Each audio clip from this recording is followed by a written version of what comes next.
you've worked together. Carol and I talk about these bills, so. I mean, for Senator Reagan, we had Joe from Amendment, House Bill 1057, which you said not today. It's the bill that I think that I was least worried about passing. Okay. So we did that one, but it was a request of Joe Clark. Okay. So it's a minor tweak. Okay, that's fine. It's on for Tom law, getting boards they don't need. And then they apply for waivers because Emergency, yeah. they're not going to have this result. Because, you know, a regular meeting is a day after the deadline or something. Hold on now. It's been a problem for I don't know how long. So most places we changed the deadline to be from 30 days before it's a week after the meeting. So at least a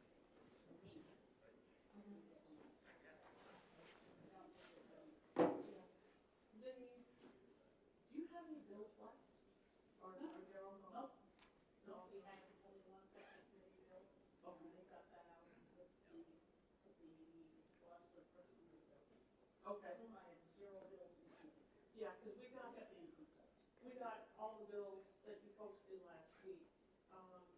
I don't think they've been updated yet. But I know that you folks didn't finish the calendar last week. We got through all the money bills. That's We might get something from either the bills that came off consent, those are all ITLs. And, okay. Did they stay in ITL? Did they stay in ITLs or did we didn't get 2 of them. Oh, you did. Just pushed them off. Oh. We stopped in the middle of legislative administration. State federal. Oh, yeah, I know. Then there's transportation and the ITLs from Ways and Means that later. Yeah, because we've got, there's only, I have 22 bills here, and we only have 3 left here. But that's before We got 12. we got the 12, so we should be just, Those were largely, they were, this time we had 10 on consent and 5 on regular calendar. you know, So, and the ones on the regular calendar were hard fought. oh, good. Because I saw, Indigenous peoples. yes, that was just Edwards bill, wasn't it? Yes, well, the thing of it is, if you did not manage to convince any of the Democrats, or many of the Republicans, it would stop people coming back to try and charge corners, Yeah. which would be the only point of having them. Yeah.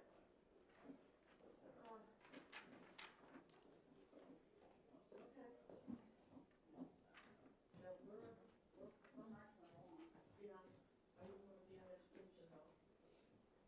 They got hit. Well, yeah, but it did kill at least half of those. Yeah, but that was Still 50. Yeah, I'm not looking forward to it. yeah, you know, that'll be tough, so. I know, I had a bill there yesterday. Are you looking forward to it? Do what? They're thinking of combining it with I one of didn't the hear others. it. Well, it was a study. Yeah, oh, okay. Because it turned out if you go to work in the school, you have to have these separate criminal records check for every student working. And around here, there are people work in local school districts. Yeah. Because, you know, Jackson Central School, not that need full-time specialists in this level. But why don't they just, get that records checked, and it's at the State Department of Education? Not yet. That's the state department of education currently does not. Okay, and they only check for a specific list of things. But wouldn't it make sense to have, That's what the study committee is talking about. because it involves, because you have to pay for it, criminal records. Yeah, I mean, that's what I can make a decision on that. They have to basically, like, I don't know. Yeah, that's right. I said, oh, I'm not worried about price. The bottom of it all, Well, the delay, police and everything else. and piling up, we've done their records. Now, were they just looking at the state, or were they looking at federal? Okay. There's no reason to do all of that. However, the schools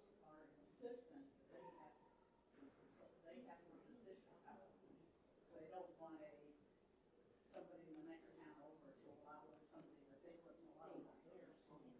But they have no control over the school in the next district. No, but they sometimes hire the same people, so it's maybe, I mean, the teachers are only working one school or simple enough, Yeah, but the people that go from town, the part-time, yeah, the specialists, yeah. are where the real issue is.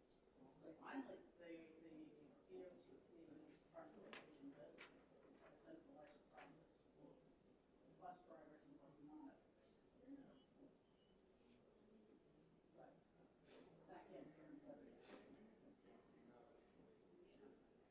But that can't be everybody. Okay. Exactly. I know it's like a job for somebody, you know? Well, figure out how to do it. Okay, let's get going. Are you folks ready? I'm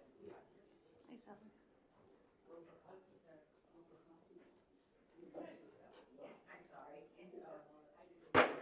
The committee will come out of recess and we will open the public hearing on House Bill 1548 and recognize the prime sponsor, Representative Fellows. Good morning, Representative. Good morning, Madam Chair. I'm here to introduce this bill about the sale of the Lakes Region facility. This particular sale is the result of a clause that was included in HB 2 last year.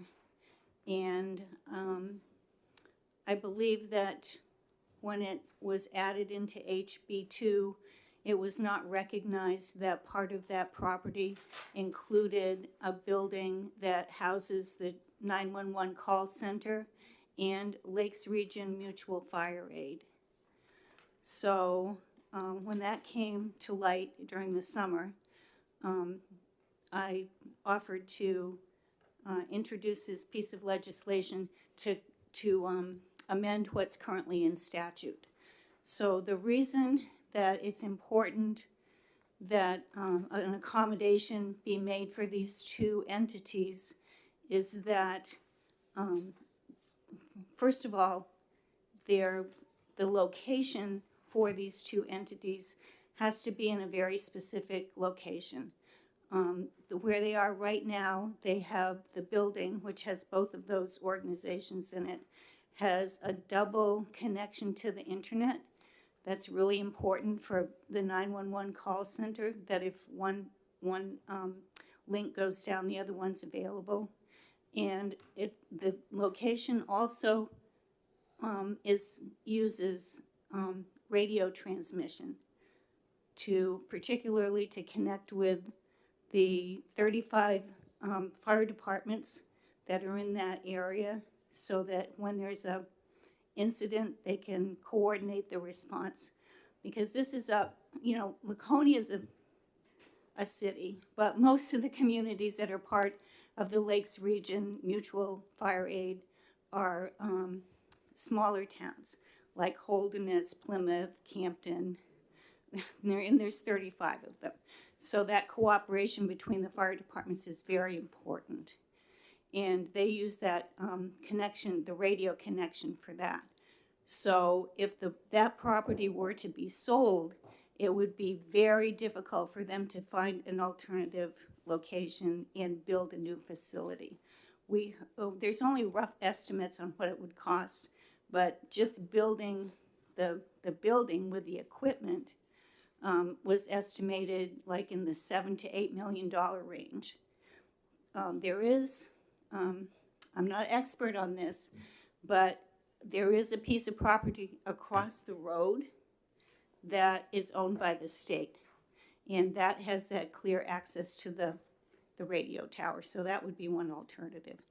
But while the state would pay for the 911 call center to be relocated, it would be, if this bill didn't pass, then the cost of reconstructing and equipping the mutual aid would be cost prohibitive, because those communities would have to share the cost, And if any of the communities, the littler ones, like backed out because they thought it cost too much, that would just increase the cost to the other.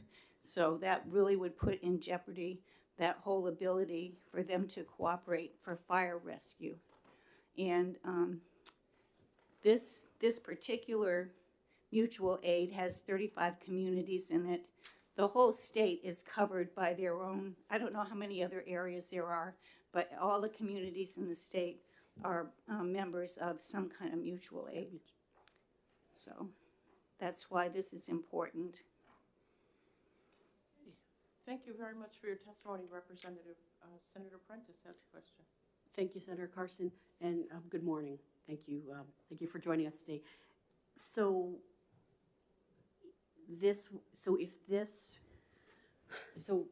I've actually been to the backup 911 facilities. That's our redundancy in New Hampshire. We have one in Concord. We have that site in Laconia, and then the Lakes Region Fire Mutual Aid is run out of there. It's an essential setup. So what you're saying is that this bill would say that part of the proceeds from the sale of that property would cover the cost of, building that structure up again, relocating it, putting the same equipment in it, or it would enable that to happen. So it wouldn't be an additional cost. It would be covered by the sale. Is that Correct. Did we follow up? Yes, please. And please forgive me. Do we know what anticipate what the sale price is going to be? Is there enough to cover the costs of this? I just want to say, back up a little bit. The original bill that I introduced just said to exclude that parcel from the sale. Okay. And when it went to, I can't remember which committee it was, Public Works or Highways, maybe, I'm not sure. They changed it to say this. So my bill said, don't sell that piece of property.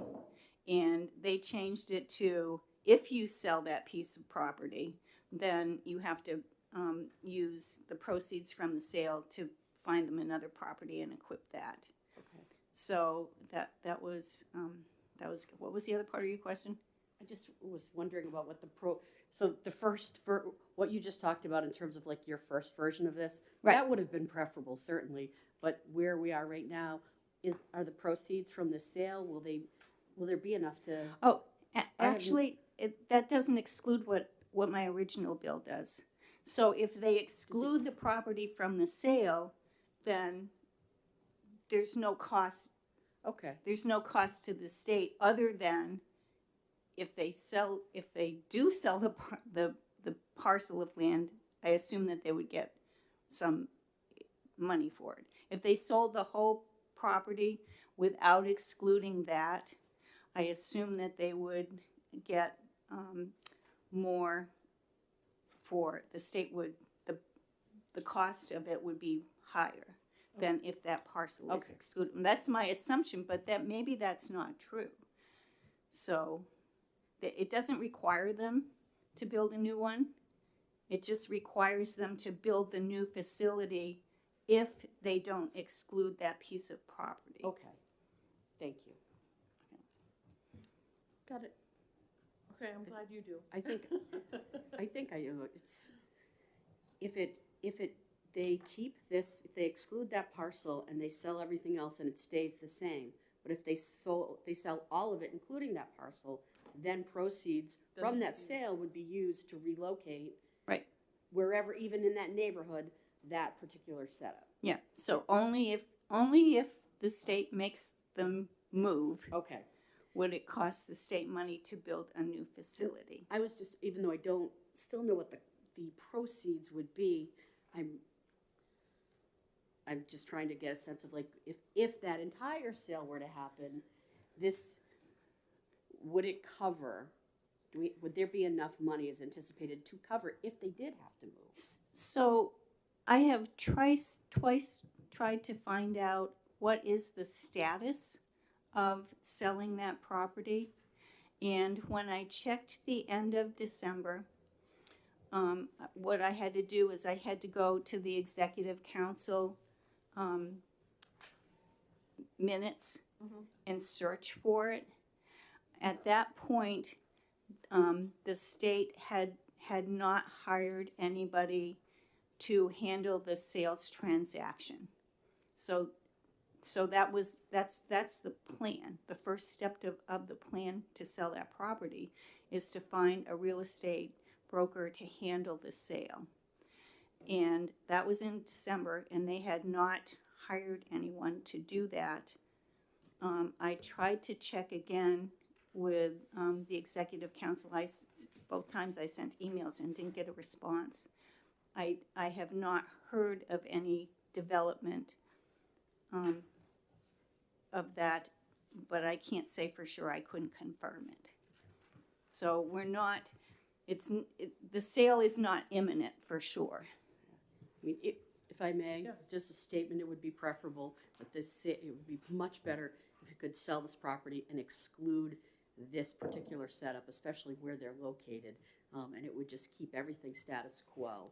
But I think we have to know, because if I'm reading this correctly, we would be like preemptively committing to making this all work out, not knowing what the proceeds would be. But this is essential. It is and this has happened. If Concord goes down for whatever reason, look, your statewide 911 center, it gets picked up in Laconia. On top of the fact that they run the fire mutual aid, a significant size operation for a large part of the Lakes region, that, I mean, it would be crippling. So we've got to somehow figure out how to either continue the exclusion of or get a handle on what the price would be, so we're not overcommitting the state in the front end, and plan for what making this purchase and relocation.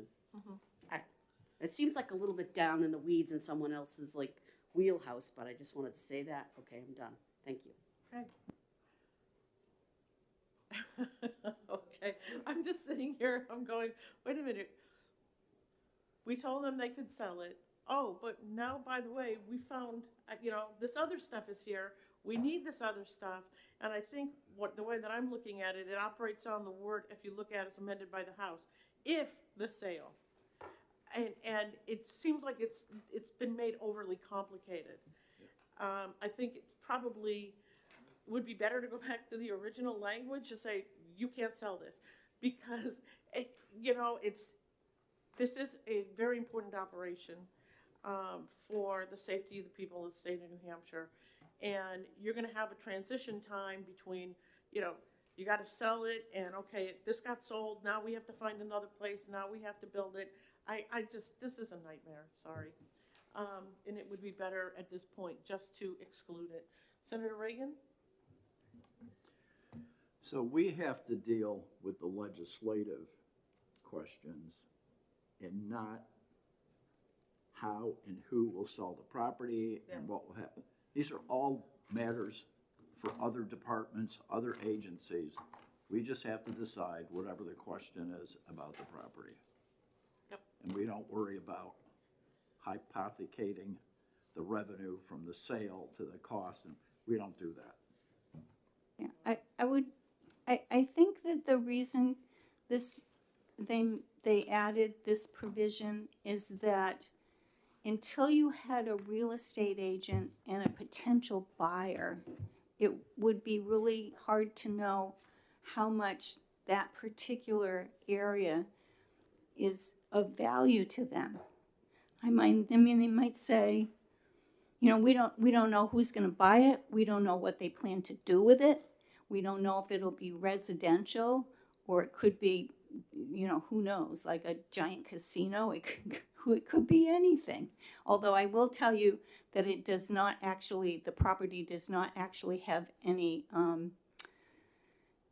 water access, which you might think that it would, but it does not.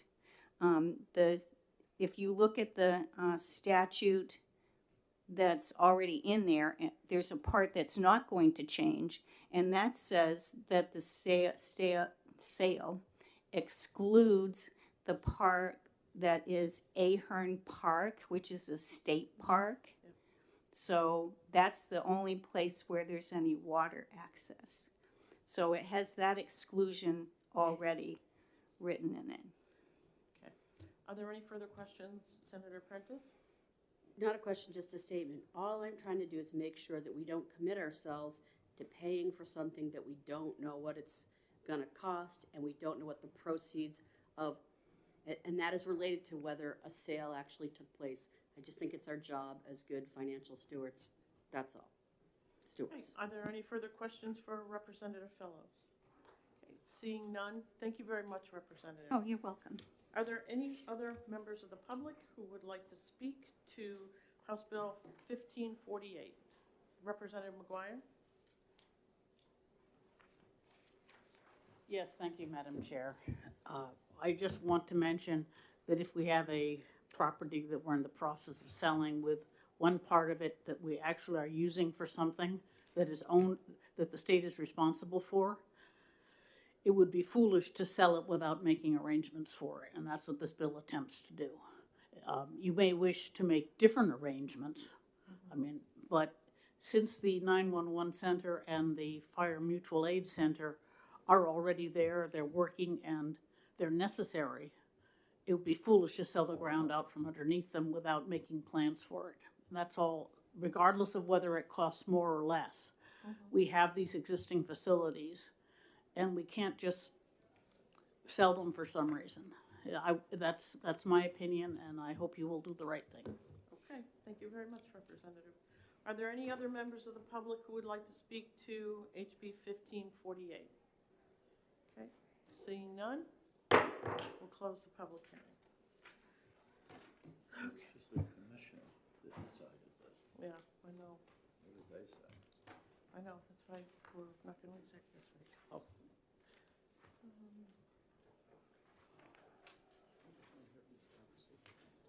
Yeah, I know, that's surprising. Thank you. Hmm? Yeah, I know, close, good, Close. close.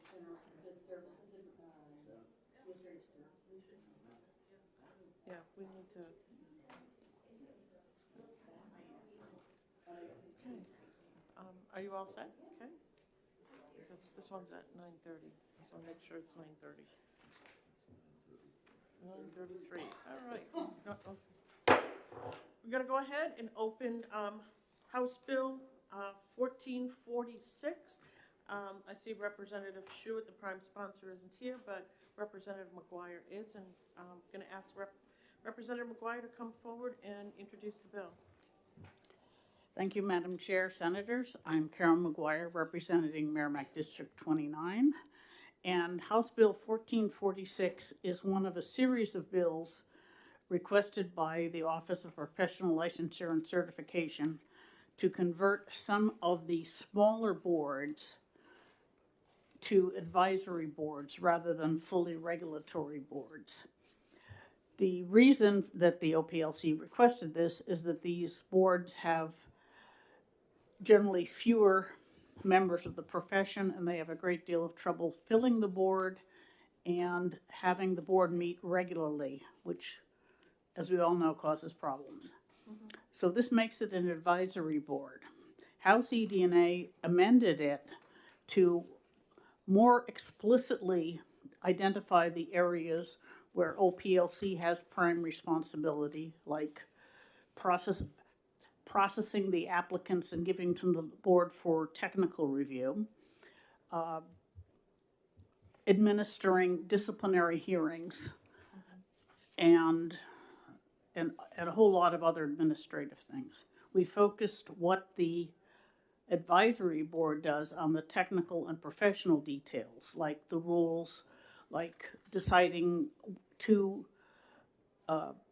process a disciplinary case, review the continuing education programs, decide who is actually eligible to be licensed in questionable cases, things like that. And we also added an alternate to the boards. So we spent quite a bit of time going through this, and we hope it will meet your satisfaction. Okay, thank you very much, Representative. Are there any questions for Representative McGuire? I have a quick question. Throughout this legislation, it says executive director, means the executive director of the Office of Professional Licensure and Certification. Okay, so does that mean that the people that are currently running these boards, I would imagine that they have someone who's in charge of doing their paperwork and That are we talking person, about transfer of duties and things of that nature? those positions, the administrators of the boards, were transferred to the OPLC a couple of years ago when we formed the OPLC. And this is to clarify that the board has the technical and professional areas, but the office processes are under the control of the OPLC. Okay, so we're only talking here about recreational therapists and respiratory care practitioners. Do you have any idea how many individuals are? No, but I believe there's somebody behind me who can answer that question. Okay, terrific. Thank you. Are there Okay. any further questions? Okay, seeing none, thank you. The chair will call Joe Shoemaker. Good morning, Mr. Shoemaker. Good morning.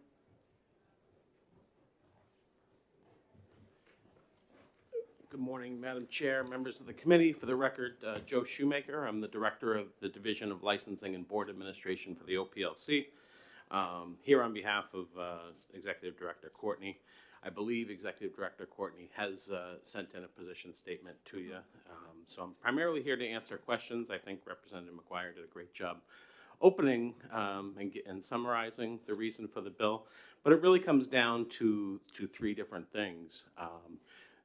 These two boards specifically, haven't been able to meet in 7 to 8 months due to quorum issues. We work actively with the governor's office, with professional associations, trying to get word out, trying to encourage folks to apply for positions on the board. But for many different reasons, for different professions, sometimes we're fortunate to fill positions quickly. These two boards, we've struggled to do that. So, and really what that does is there's provisions, statutes that today say if somebody submits an application and it doesn't go before the board in 60 days, that person automatically becomes licensed. That's a concern, obviously, if the board hasn't had a chance to look at it. So one of the things that this does is it will give our office the authority to process those applications and make a determination. Obviously, if they meet requirements, we would be able to license them. Today, potentially, somebody submits an application, they're not qualified, they have disciplinary action from another state. Typically we have a hearing on those, they go before the boards. Today, in 60 days, if the board doesn't act because they don't have a quorum, that person automatically gets a license. So that's one of the driving factors here. Similarly, if there's a complaint that needs to go before the board and the board can't meet for 6, 7 months, again, we're here to protect the public. That's what our office does. That's what the boards do. So this satisfies that. And it still allows boards to freely provide their expertise, which is what we need. So again, really 3 areas. We haven't really had any opposition from these 2 boards, as you can see today. And happy to take any questions that anybody may have.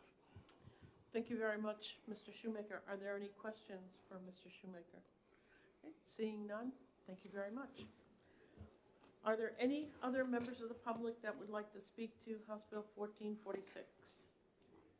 Okay, seeing none, we'll close the public hearing.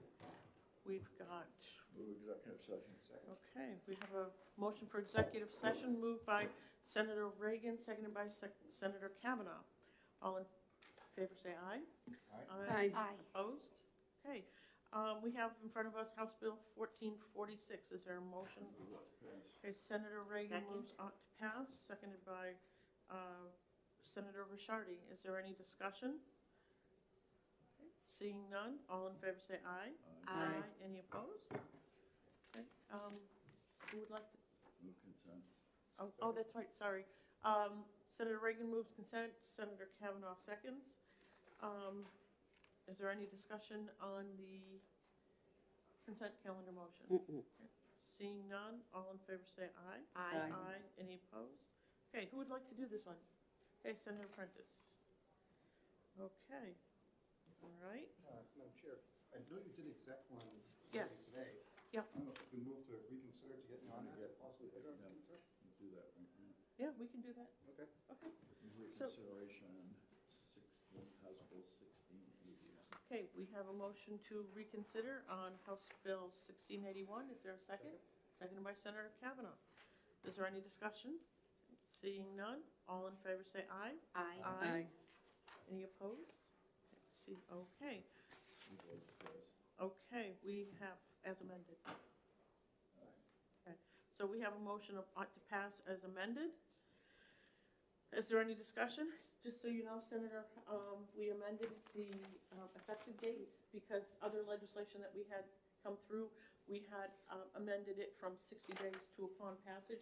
So we're amending this from 60 days to upon passage to bring it into line with all the others. Yeah, Aaron was watching for me, updated me on Okay. that. Thank you. Okay, so we have an ought to pass as amended motion. It's been moved and seconded. Is there any further discussion? Seeing none, all in favor say aye. Aye. Aye. Any opposed? Okay, is there a motion? Senator Reagan moves consent. Is there a second? Second. Seconded Seconded by Senator Prentice. Is there any discussion on the consent calendar motion? Okay, seeing none, all in favor say aye. Aye. Any opposed? No. Senator Kavanaugh. Sure. Jump right into the fire. Tornado. Okay. Can I get a motion to come out of, So moved. moved by Senator Ricciardi, seconded by Senator Prentice. All And right, we signals. got, I think, another minute or so. Got 2 minutes. I'm thinking about from now on scheduling these things to 10 minutes apart. Why not? Yeah, or 5. No, I think 5 minutes, I don't know if 5 minutes, I think I'd be pushing it. Yeah, 1354. We do 1548, right? what's 1540? Wait, What's 1548? It's the sale of the, Yeah, 911. do you want to, I mean, we can talk about that. I'd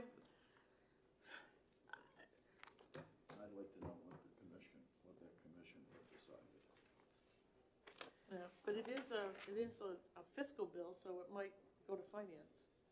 And you'd be able to get that question answered in finance. I'm just not sure what's the best thing to do here. Do we just exclude it completely from the sale? We Or, find out what that commission was yeah, decided. They've made a recommendation, yeah, so where this thing came from is. okay, well, we can find that out. I'll find that out. That's my phone. Oh. No, it's me. It's like, ugh. Okay. You are the reason. I thought we already did that. Did we make a motion to come out of? We did. Oh, yeah, we did. Okay. See what happens when you're late? You always I seems to know. be a Trying to catch little up. behind. Cameron answers all everything. Oh, well. But we're good. We're good. Thank you, Chantal.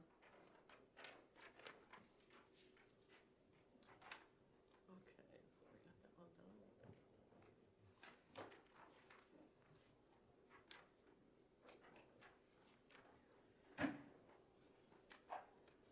Okay, everybody seems to be in favor of this one too.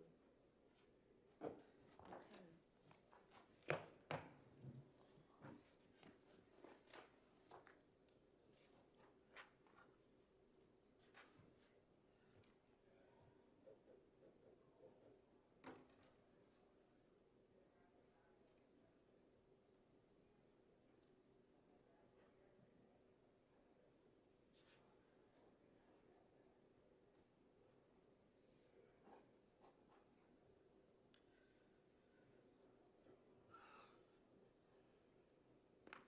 Okay.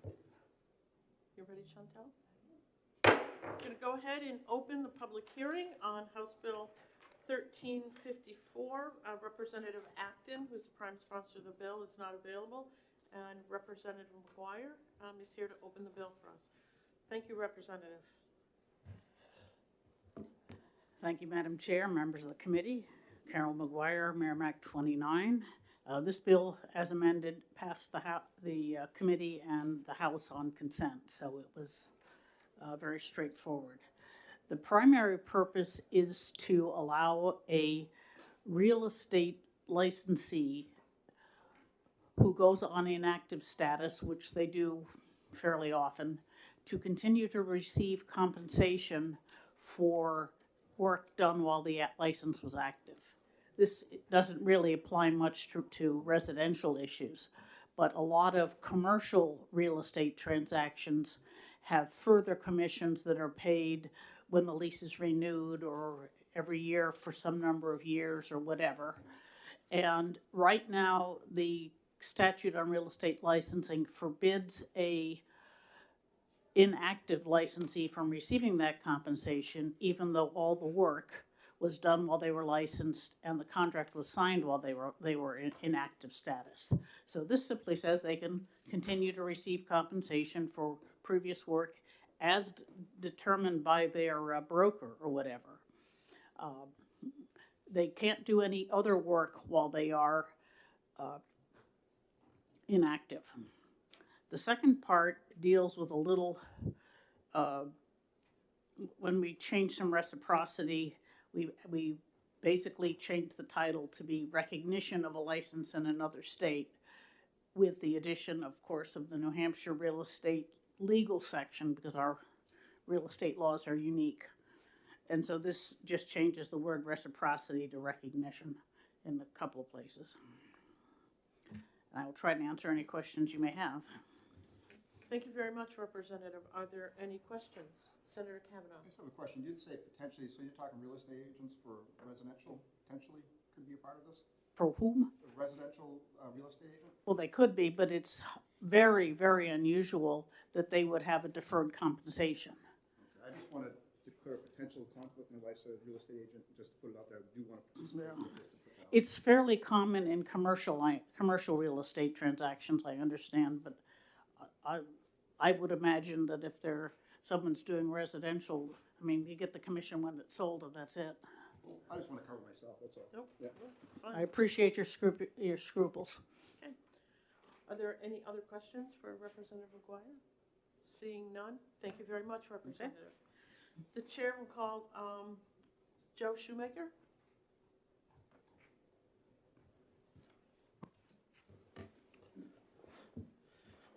Thank you. For the record, Joe Shoemaker, Division Director of Licensing and Board Administration for the Office of Professional Licensure. Again, here primarily to answer any questions. I think Representative McGuire did a good job opening the bill. Again, two things, and just to make it very clear, so this doesn't require offices to pay a person that's done the work. It just allows them to do so. We regularly in our office get questions about this, and we had to tell people if the person for any reason goes inactive, you can't even pay them that commission for that work they did. So this really just opens up that. You still have an agreement in place with your employer like all real estate agents do, but this opens that door to allow them to be paid that commission. You know, but they've done all the work, they close and say you're going to go inactive for whatever reason. You know, maybe you're going to go in the military, be deployed. Maybe you're going to, you know, have a child and you're going to go inactive. You know, you could get that commission check even if you're inactive. So just wanted to make sure that's very clear. It's not required, just opens the door for that agreement to take place. And then the other reason for changing the language to recognition from reciprocity, we have struggled. We had reciprocity agreements with a couple other states, and for whatever other reason, we struggled to get those re-upped or re-signed. And to have a reciprocity agreement, you need to have a contract reciprocity agreement, if you will. So this allows just recognition. Our board can decide. We've looked at the scope of practice from that state, the requirements for licensure, and we recognize that license as equivalent. So that, again, that's all it does. Two major changes, and our office supports this.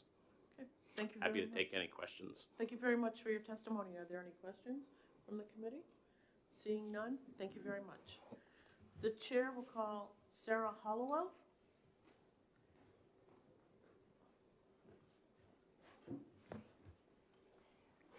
Good morning, Senator Carson, senators. Thank you for the opportunity. My name is Sarah Holland. I'm a resident of Campton. I'm a broker owner. It's okay. It looks like. I didn't sign in. Well, well, okay, there you go. That makes sense. So I'm a resident of Campton. I'm a broker and owner of a real estate brokerage, Sarah Holland and Company in Plymouth, and I'm also the current vice chair of the New Hampshire Association of Realtors Public Policy Committee. So I'm here this morning on behalf of the Realtors Association to support House Bill 1354. So the bill, as was already discussed, has really two distinct changes to the real estate statute, RSA 331A. The first section allows licensees to place their license in inactive status and then get paid for work that was done prior to them being in inactive status. Examples of this would be delayed payouts, which is common in commercial, as well as rental transactions, and then any referral fees due. So it doesn't allow the licensee to conduct business while on inactive status, it just to receive compensation earned while they were active. And again, it gives the option to the firm. It allows them to be able to pay out. It doesn't require them to pay out. So it's still an option under the arrangements made between that licensee and their firm. So the second portion is, I see as more important. It states that if someone holds an active real estate license in good standing in another jurisdiction, then that applicant can apply for a New Hampshire license by first passing the New Hampshire portion of the exam. Other requirements such as pre-licensing or the national examination would be waived since they've already passed those requirements in that other jurisdiction. So currently we have a multi-step licensing process, including a mandatory pre-licensing course, national and state exam, as well as application and background checks. The only difference state by state is that state portion of the exam. So by waiving the national exam requirements, which they've already taken and passed in other jurisdictions, as well as the pre-licensing course, again, which they've taken in other jurisdictions, it would not jeopardize any consumer protections. However, we believe that in order to protect consumers, real estate licensees doing business in New Hampshire need to be knowledgeable about New Hampshire's laws, rules, and regulations. So escrow laws, septic requirements, mandatory disclosures, on and on and on. They vary greatly state by state. And so it's reasonable to expect that a New Hampshire licensee is knowledgeable and familiar with these state laws. And as you know, they're ever changing. So a competent, successful agent, say licensed in Maine, will know and understand the laws and regulations in Maine, but once they cross the border, it's a completely different game. So ensuring that that individual takes the New Hampshire exam just makes sense. And it's not unlike the requirements of our neighbors. I hold an active broker's license in 2 neighboring states. I also had to go through their state licensing exam to make them feel comfortable that I was aware of what their rules and regulations are.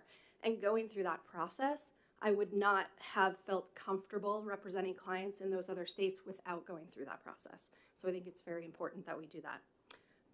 The bill only applies to salesperson and broker applicants when they're applying for a New Hampshire license with the same equivalent status, so salesperson to salesperson, broker to broker.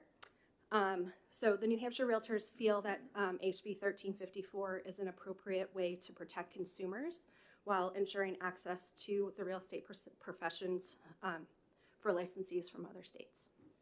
Thank you. Thank you very much for your testimony. Are there any questions for Ms. Holland? Okay, seeing none, thank you very much. Thank you. Are there any other members of the public who would like to speak to House Bill 1354? Ma'am, would you please come forward and identify yourself for the record?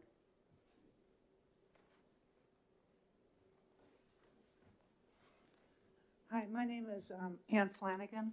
I don't know if you know my brother Jack Flanagan. He used to be a rep. I was the investigator at the State of New Hampshire Real Estate Commission for 22 years. I retired about 7 years ago, and now I'm an instructor. I teach pre-licensing, continuing ed, and stuff like that. I do get, currently we have reciprocity with the surrounding states and Georgia for some reason.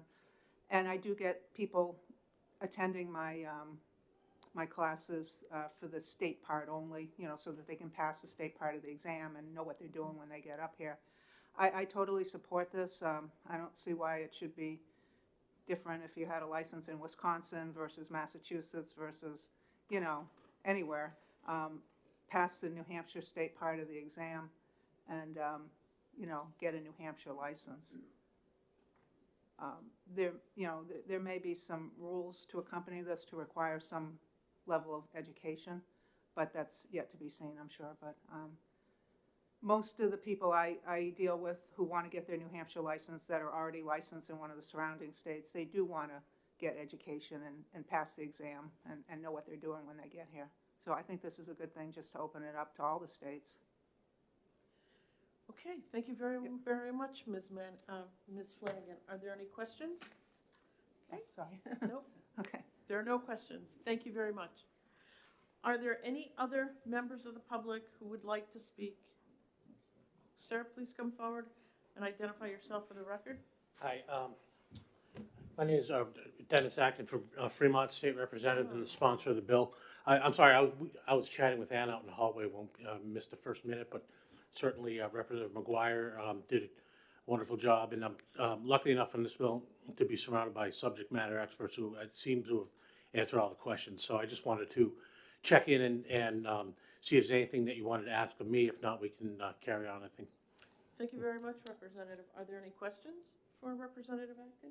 Seeing none, thank you very much. Okay, thank you all for your time. Okay, last call. Are there any other members of the public who would like to speak on House Bill 1354?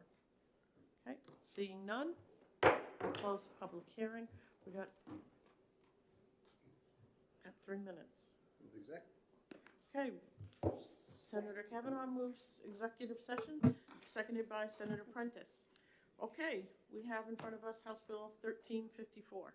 Is there a motion? Motion not to pass? Okay, Senator Prentice moves ought to pass. Is seconded by Senator Kavanaugh. Is there any discussion on the ought to pass motion? Okay, seeing none, all in favor say aye. Aye. Aye. Any opposed? Okay, is there a motion for consent? Senator Second. Reagan moves consent, seconded by Senator Rishardi. Is there any discussion on the consent calendar motion? Okay, seeing none, all in favor say aye. Aye. Any opposed? Okay, Senator Prentice, would you like to do this one? Yes. Okay. Yes. Okay, can I get a motion to come out of executive session? Moved by Senator Second. Kavanaugh, seconded by Senator Rishardi. All in favor say aye. Aye. Any opposed? Okay, we're out of executive session. We have a minute and a half. We move fast, Representative McGuire. We can just go. Okay, public hearing. I will have to say, your committee is much more disciplined than mine. It's the chair. No, it's it's everyone. We all work well together.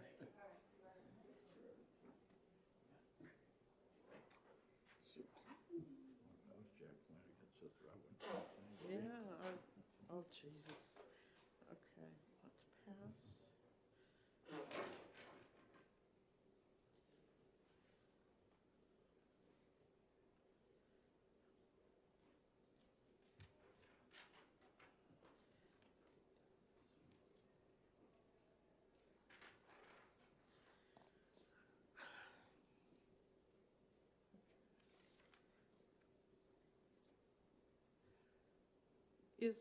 Did Representative Fellows leave?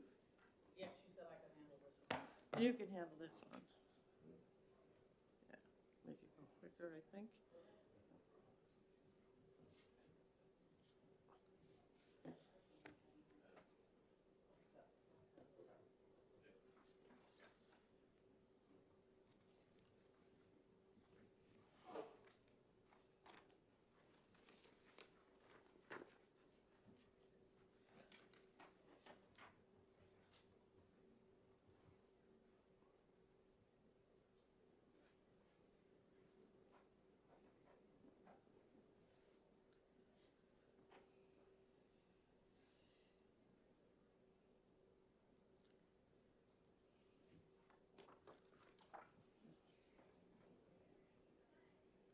You ready?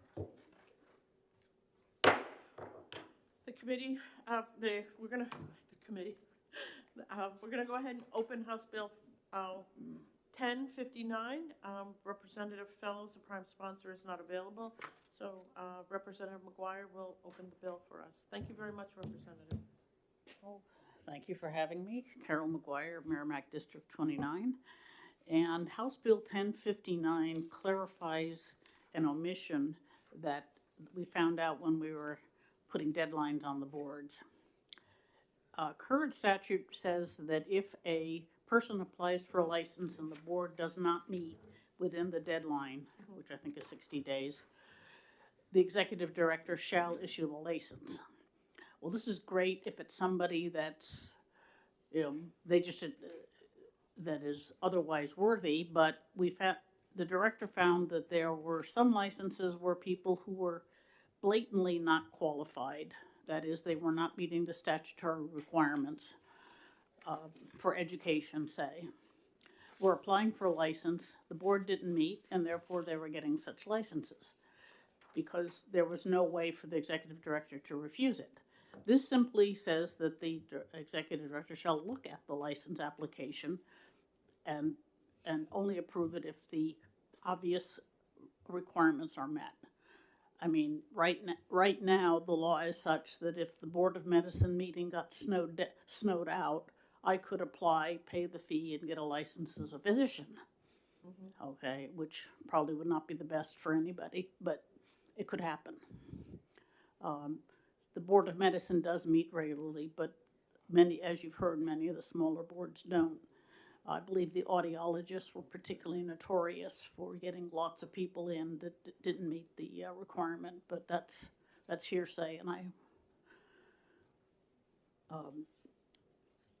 I think that if we're going to have statutory requirements for licenses, it makes sense not to give people licenses who clearly don't meet those requirements. And the opposition in the House was that if the boards can't meet and they don't bother to meet and review the license, we shouldn't be licensing those professions, which is a philosophical position I've got some support for, but in the meantime, I don't think that this bill will do any harm. I'll try and answer any questions. Thank you very much, Madam Chair. Are there any questions? It seems like with the bill that we dealt with earlier today with the recreational therapists, this bill would also help with that particular situation. It will help with all the situations of the boards that can't or don't meet. Some of the recreational therapists, I believe, had a problem of having enough people appointed to the board. Other boards did not manage to meet, or they only meet rarely. Okay. Are there any further questions? Seeing none, thank you, Representative. The chair will call Joe Shoemaker.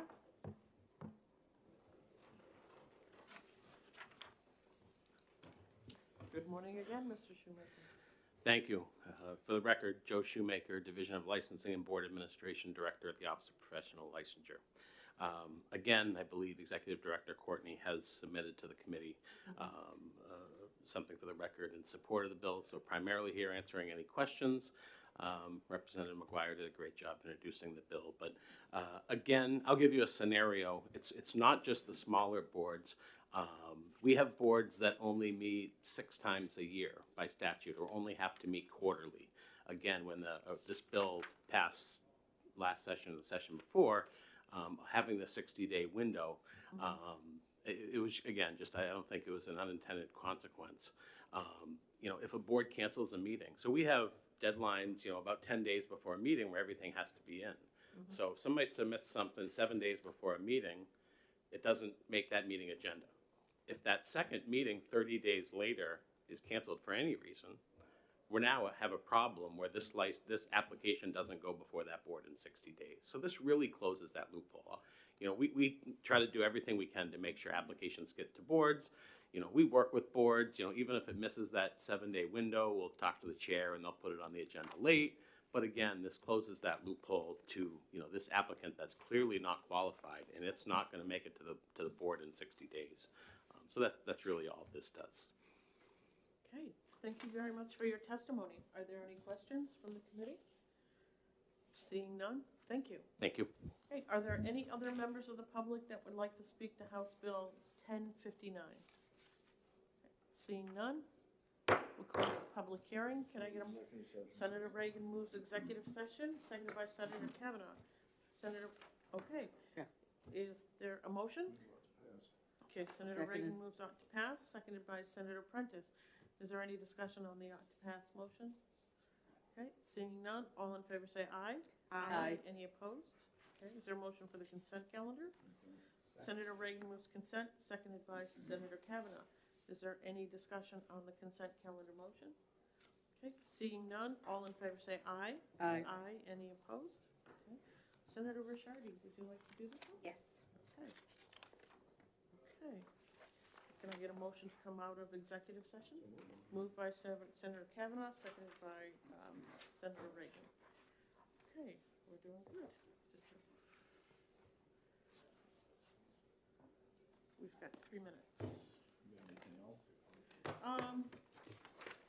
Well, we got the ones that we did last week, but I'd rather just do those all together at the same time, just after we get done here.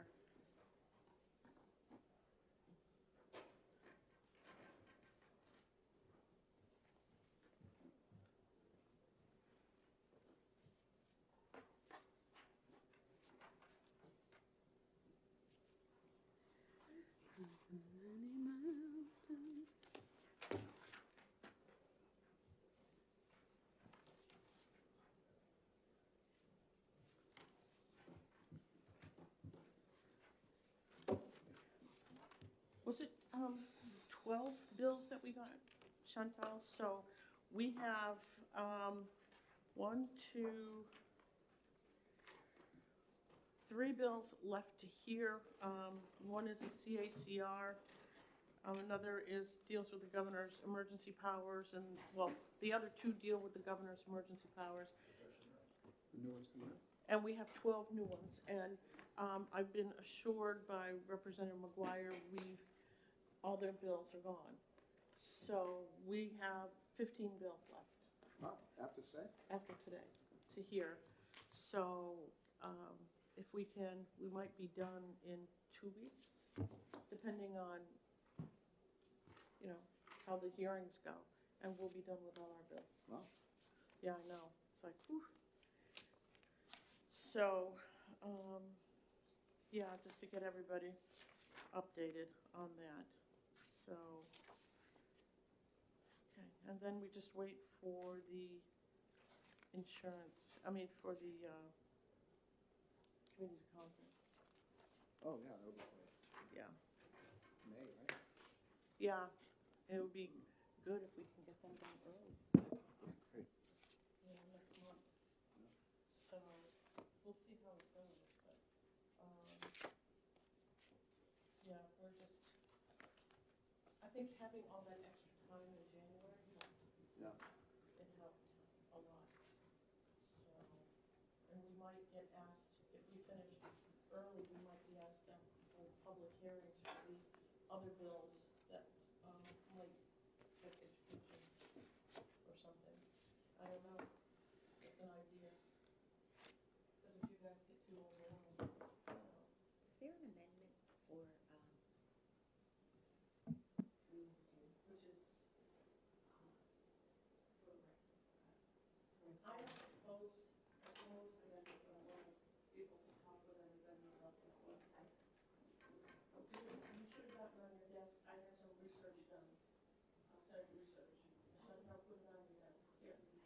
That's right there. Yeah, it's right there. Oh, here. Yeah, so. When you said desk, I thought you meant. No, so we can talk about that. And I have a meeting, I think, if they responded at 11. Ms. Courtney's in with the governor in Warsaw. She said she could do 11:30. Okay, I just want to make sure. You have that filled out. There were 2 reports. One dealt with the questions that Senator Prentice had, as well as Senator Reagan, concerning whether or not corrections officers got benefits, death benefits. Yes, the federal death. Yeah. Yeah, that I see. Yeah, and there's another one under there. It might be at the bottom. There you go. So, Yeah, I have 12:30, so that should be okay.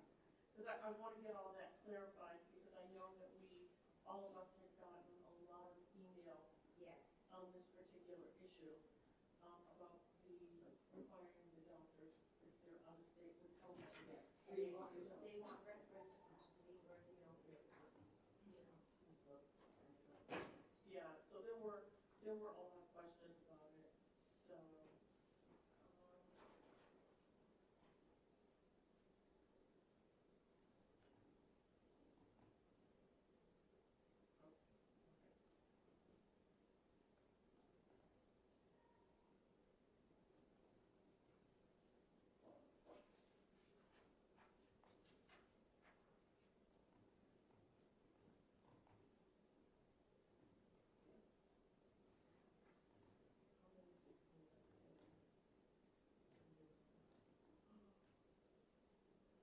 had 26,000 tuition additional ones. Yeah, we usually get about 50, so that's probably a good number. So, is that 15?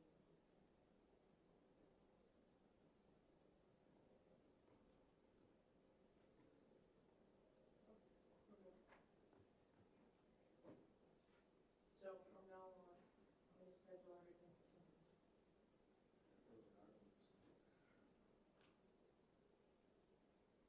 I like that. That's a good old Irish saying. Do you belong to the Irish caucus? No, well, I want to sign up. I thought it was part of what we did last week. Oh, yeah, because when we went to Ireland, we met with them and. But they get the letters and everything. Yeah, good. Yeah. Yeah. No, definitely. Yeah, because they sent me, because I did it while I was in Ireland, so he sent me a really nice certificate, the language they had. So, yeah, I know, it is one of them, so, The minute the sun shines in. yeah, it does. That's that time of year. Enjoy today. I'm just looking forward to one more snowstorm. Well, it's gonna rain, it's gonna rain, it's either gonna be raining or snowing, it Yeah. depends on where the line is going to be, so. Oh, boy. Yeah, I want rain.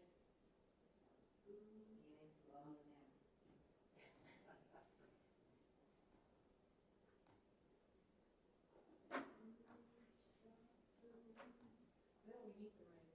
I know it's strong, I know. Who did that? Is that Creed's Clearwater? Clearwater, Yeah, that's what I thought.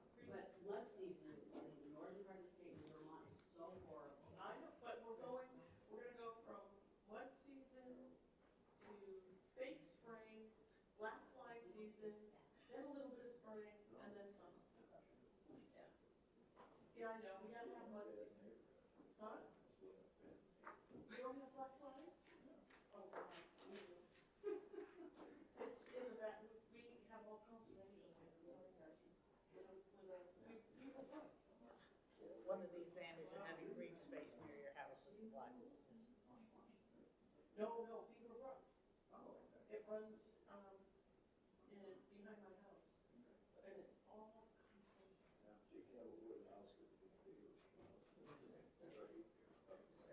No, we put in a chain link fence, so we don't get critters in the yard. Although once bears, it climbed the fence. And once a bear climbed the fence. The bear climbed the fence, and the dogs treat it, so. You see the news last night, there was a big time. Yeah. The bear jumped into the one of the pigs and the pig charged the bear and scared it away. That's great. Wow. Yeah, it was a body, they were just throwing it, the pig's tied, and the pig took care of it, did the guy's boots first.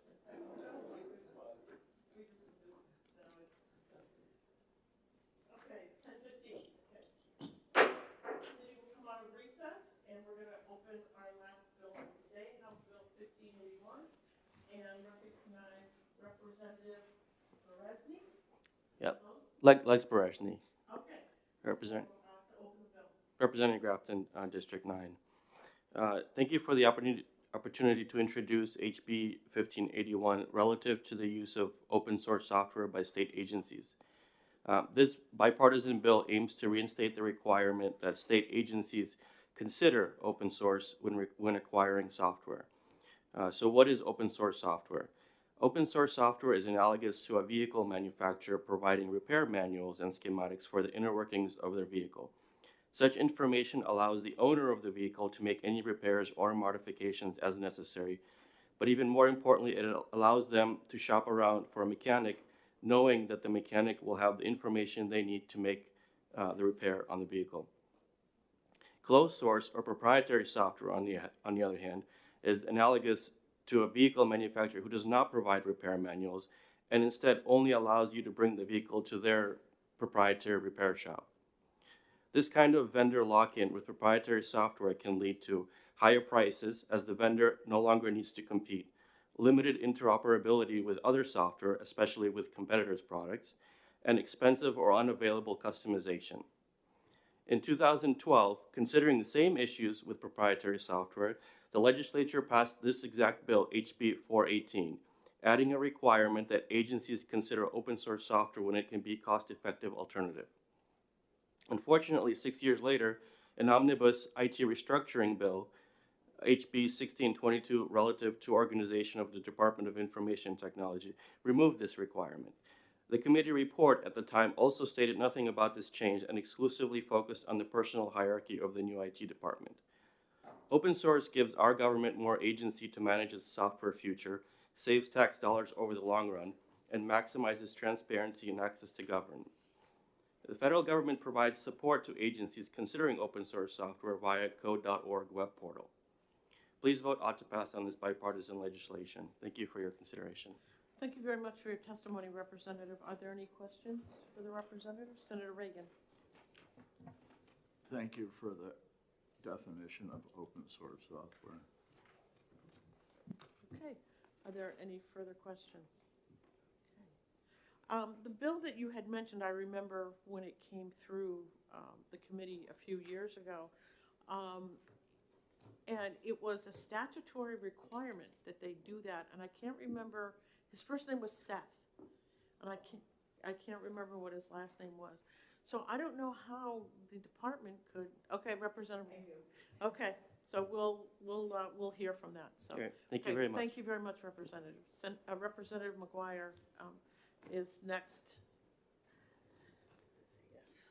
I just remember his name. Thank you, Madam Chair. Madam Seth. Chair, it was Representative Seth Cohn who pushed to put the requirement for open source software into the DOIT statute, or at least for considering it. During one of the reorganizations of DOIT, that clause was deleted, apparently inadvertently. The department didn't pay any attention to that. They kept on considering open source software when it made sense, and in fact, a great deal of the software they use is open source.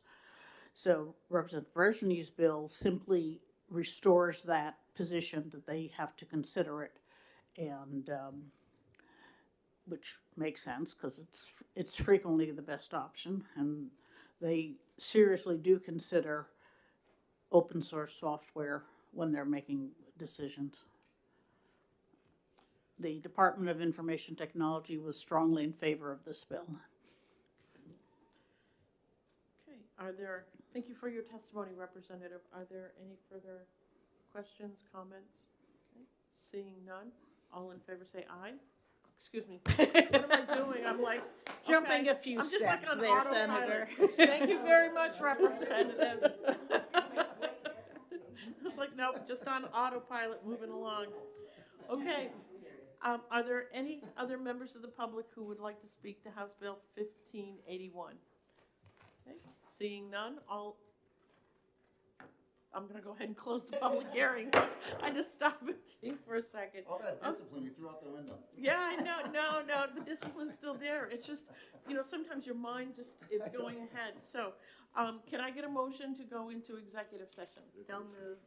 Moved by Senator Ricciardi, seconded by Senator Reagan. Okay, we have in front of us House Bill 1581. Is there a motion? Senator Reagan moves ought to pass. Is there a second? Second. Seconded by Senator Ricciardi. Is there any discussion on the bill? Okay, seeing none, all in favor say aye. Aye. Any opposed? Okay, Senator Reagan moves consent. Is there, seconded by Senator Kavanaugh. Is there any discussion on the consent calendar motion? Seeing none, all in favor say aye. Aye. Aye. Any opposed? Senator Reagan, would you like to do this one? Okay. Okay, so let's look at what we have here.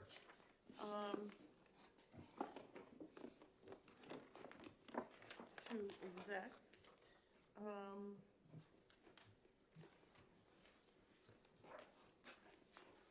Okay. The first, these were all bills that we had last week, Senator, but we did not exec them because you were not here. So, could you pass this down to Chantal so she can have that? Okay, I don't know, you folks want to go numerically? Okay, the first one I have is House Bill 91. We passed something very similar to this.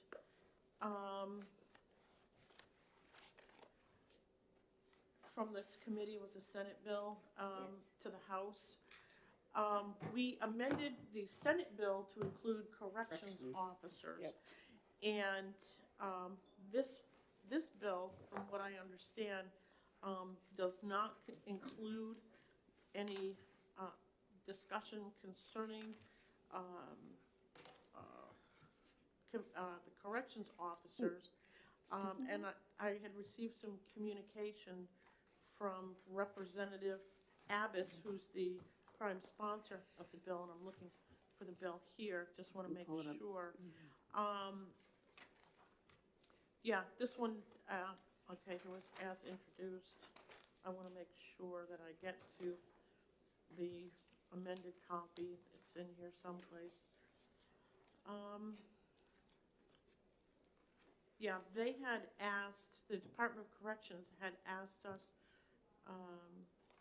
for with amendment to explicitly add correctional officers, and that was a discussion that we had, and that's why we amended the Senate bill. There was a floor amendment. I don't believe the floor amendment passed. The floor, that's the thing. So this bill does not contain corrections officers. The ones we sent to the House does, and it's my understanding that House ED&A is not in favor of including corrections officers. From Representative Abbas. I spoke with Representative Abbas, if I may. Yes, please. With the vote on the floor amendment being decisive, we're not going to just concur if you add corrections officers to this bill. If they're included in your bill, we'll consider that separately. But I don't know why there was such an opposition to it. There aren't very many corrections officers involved in this. Yes, okay. So the question that I have, Representative, is we have two bills that are trying to do the exact same thing. And the bill that we sent you has the corrections officers in it. And I'm not sure which one should we use. Should we could interim study this bill and deal just with the Senate bill, because that bill includes the corrections officers. And if the House looks at it and they decide to take the corrections officers out, we would go to a committee of conference. Yeah. Okay. Okay. So I'll make the motion to interim study House Bill 91.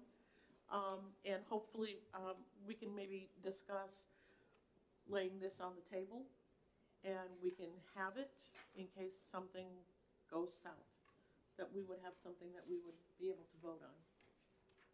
Second. Okay, so we have a motion of interim study, and it has been seconded.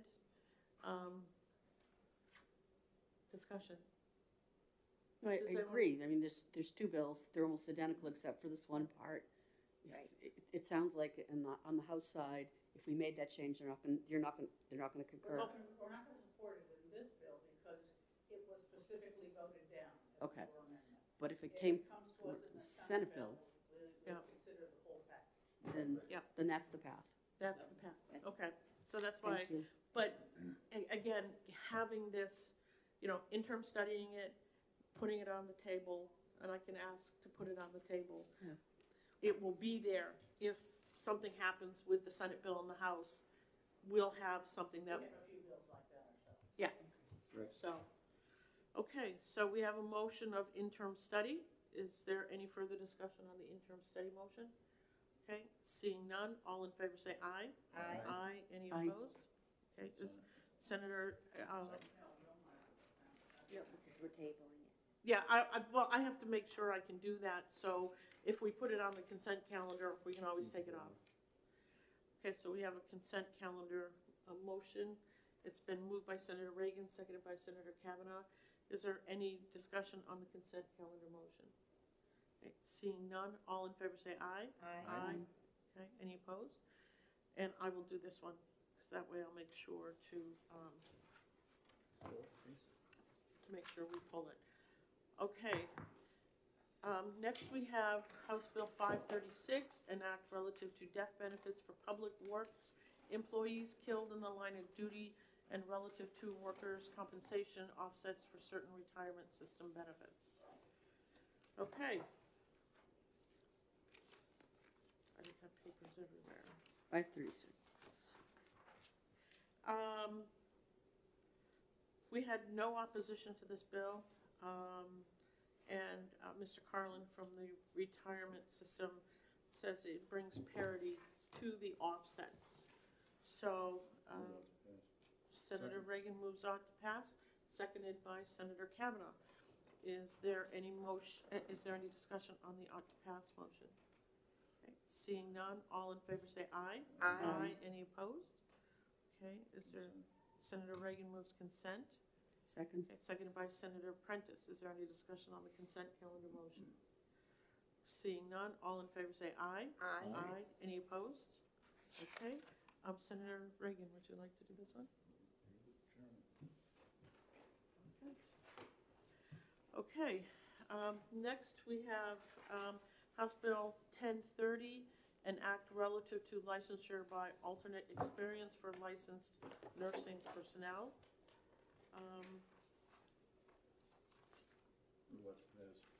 Okay, Senator Reagan moves on to pass. Is, again, no opposition to this bill. Is there a second on the ought to pass motion? Second. Seconded by Senator Kavanaugh. Discussion. It just clarifies what those requirements are.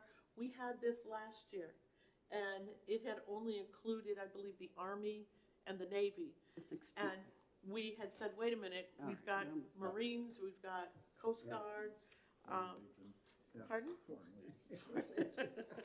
French Foreign Legion. Maybe American Legion. No. So this just becomes more inclusive, so. Okay, Amen. all right, so, we have an ought to pass motion. All in favor say aye. Aye. Any against? No, okay. Senator Reagan moves consent. Is there any further discussion? Seconded by Senator Rishardi. Any discussion? Seeing none, all in favor say aye. Aye. Any opposed? Okay, I'll do this one. Would you folks rather have me do all the consent ones? Because that's way it's easier for me to work with, You're the chair. with Chantal, because she's not having to chase all you folks down. I don't mind. The only thing I was thinking, if you're a co-sponsor, if one of us wants it, just Yeah. speak up, right? Yeah, just say, hey, I'll do it. Instead of me, I feel like I'm the teacher in the classroom, calling on students. Say, hey. Okay. I used to hate that. Yeah, oh, I did too. Okay, the next bill we have is 1318. This is relative to penalties for employer non-compliance with retirement system requirements. Senator Reagan has an amendment, which is amendment number 1122S. Would you like to talk to your amendment? Yeah, it was at the request of the director of the administrative rules, and it solves a problem with waivers and different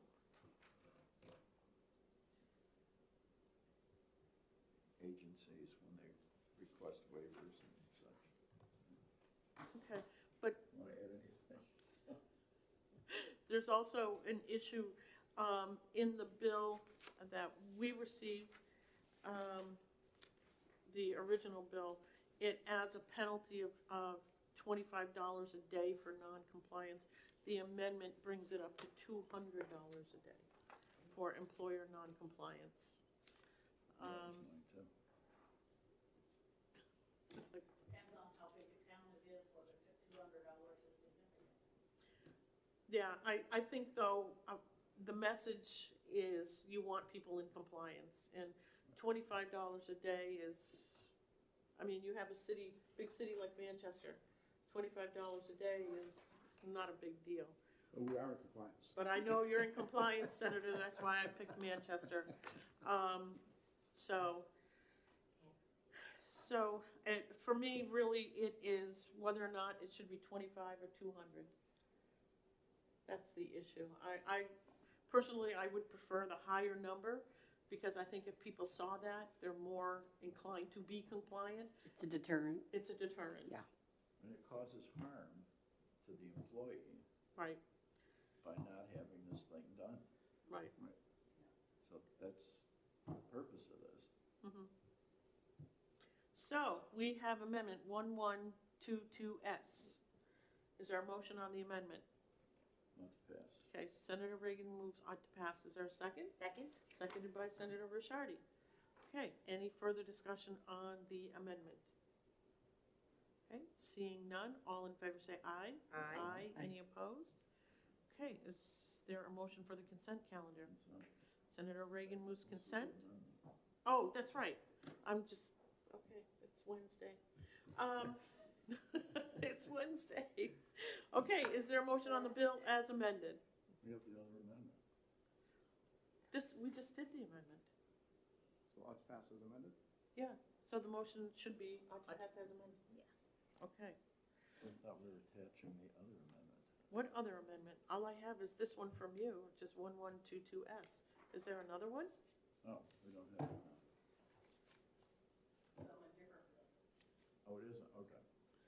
Okay, so Never mind. I want to make very clear, we are talking about amendment We want to pass as amended. 1122S. We have voted ought to pass on that amendment. Okay, so now the bill is ought to pass as amended. Second. Okay, moved by Senator Reagan, seconded by Senator Kavanaugh. Is there any discussion on the bill as amended?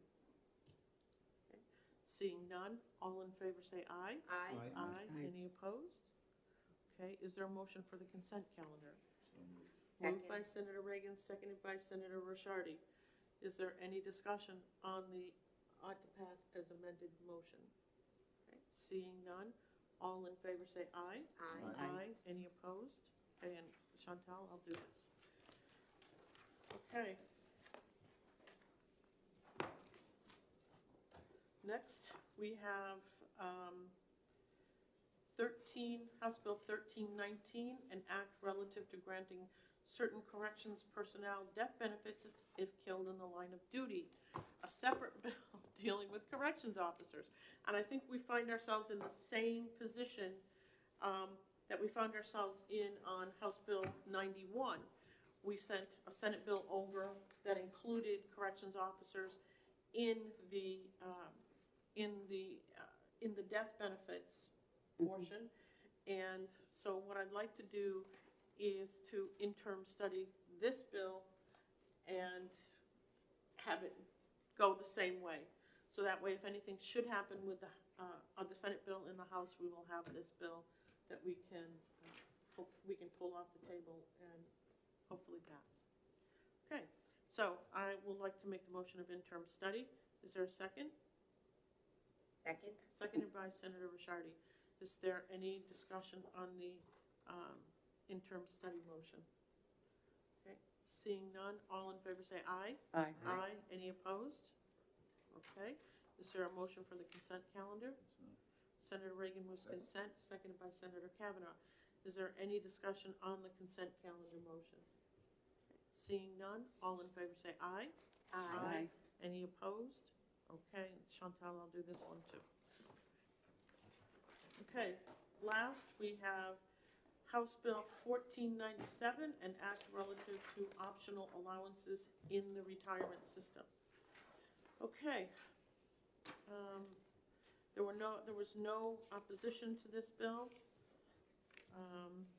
The retirement system, again, took no opposition. This change allows members to pre-select an optional survivorship allowance at any point in their career. And this is something that we've talked about many times. There have been previous legislation to try to get this passed. We know that you can have somebody who retires at age 45 and they're married to one person and that person is signed up to get their survivor benefits. 10 years later, life has changed, they're no longer married. It becomes very difficult for them to change that. Yeah. So I think this bill is going to make it much easier. And Mr. Carlin even talked about that the issues that are in this bill are new because most of the prior bills were discussing about divorcing spouses and people who chose a non-spouse. And so I think this bill is a little more all-encompassing and it would catch that group of individuals. But it also empowers the person receiving the benefit that they are allowed to change it. So, Senator Kavanaugh moves ought to pass, seconded by Senator Prentice. Is there any discussion on the ought to pass motion? Okay. Seeing none, all in favor say aye. Aye. Any opposed? Okay. Senator Reagan moves consent, seconded by Senator Kavanaugh. Is there any discussion on the consent calendar motion? Okay. Seeing none, all in favor say aye. Aye. Any opposed? Okay. And I will do this one also, Chantel. We do have, I think that's it. We just 382. 382 is already out of the committee and it's going to the floor. It's on the calendar for this week. This is the one dealing with the licensing for telehealth. I've given all of you a copy of the research that I had done so you can see that we are in a compact. I need to, and I had said that I am going to have a meeting to find out what this looks like. What does this licensing process look like? And we do know there are 31 states that are members of the compact. Our neighbors to the south, Massachusetts, they are not into that compact. So they did give me some potential language. I think that language is in the packet that I gave you. The thing is, we might need to tweak that a little bit. So I need to find out, and it's either, if I can get that done today, great, it'll be on the floor tomorrow. If not, I'll ask to special order it till next week. We're up against that hard deadline next week. Okay, So, because if it doesn't have the full reciprocity, my constituents, I would not be able to right. pass that. Well, you want to make sure that that reciprocity exists, because you don't want unlicensed personnel who are doctors who are not members of the compact practicing here in New Hampshire. So, okay, we are done for the day. Can I get a motion to come out? Thank you. Senator Kavanaugh moves on, come out of executive session, seconded by Senator Prentice. Thank you all. Senator Reagan, before you go, we'd like to invite the executive department to the event of the season tonight at Tandy's, 4:30 to 6:30. We're doing a joint fundraiser for the Prentice okay. Night, so I'd love Night. to see the Thank you. community there if you're Thank around. you. That was nice. It's Yeah. what? Oh, okay. He's got Another time. Yeah. We can have another one. Yeah, there you go. Have another one. So, okay, so we did 1, 2, 3, 4, 5, 6, 7, 8, 9, 10, 11, 12, and not one on the regular calendar. Yeah.